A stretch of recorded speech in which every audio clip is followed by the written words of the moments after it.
What is the weirdest advice you have heard that is strangely effective?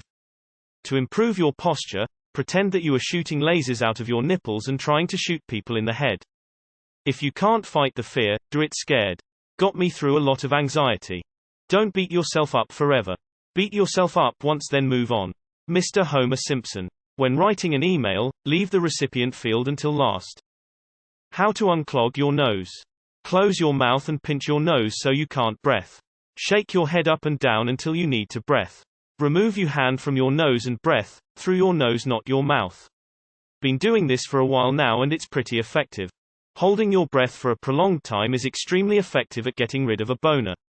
Instructions are clear. Do not, I repeat, do not hold your breath until you die, or you may end up getting your boner back. Fail quickly, as in, if your plan may not succeed, better to find out next week than next year. Help me quit a suffocating job and dig into my own business 10 out of 10. If looking for something in a low-light environment, try to use your peripheral vision. I read about it in an old World War II manual about aerial combat at night. It has something to do with how eyes work. It has helped me many times over the years. For finding stuff in a darkened room, or outside in a field at night, not aerial combat. Get someone to warm to you by asking them for a small favor, not asking to do something for them, but asking them to do something for you. I have no idea why this works, but it does. Counterintuitive maybe, but it helped my anxiety immensely. In general, no one cares about you, what you're doing, or gives you a second thought once you're out of their sight. It really helped me to stop being self-conscious all the time in public. No one thinks about you as much as you do. Meaning we're all worried about people thinking about the tiniest embarrassing things we do, when no one really cares. It gave me freedom to take on more challenges and not worry about failure. 2 from elderly Southern relatives. 1. Something ain't nothin', taking 5 minutes to work out, clean, work on a big project, etc. is better than 0 malinutes.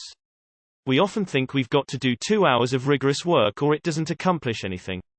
2. Time will pass either way. If you want to work to get better at something, accomplish a long-term goal, or change careers or credentials, don't look at the 5 years and think you'll be too old. If you're 24 and want to go to college, you'll be 28 in 4 years with or without a degree regardless of what you do in that time. Rinse your cereal bowl straight away. That stuff sets like concrete. It's only embarrassing if you're embarrassed. The older I get, the more I understand this one. Sucking at something is the first step to being sorta good at something. Honestly, it's deflated the embarrassment of making mistakes when learning new things. It's okay to suck at something on your way to okayness.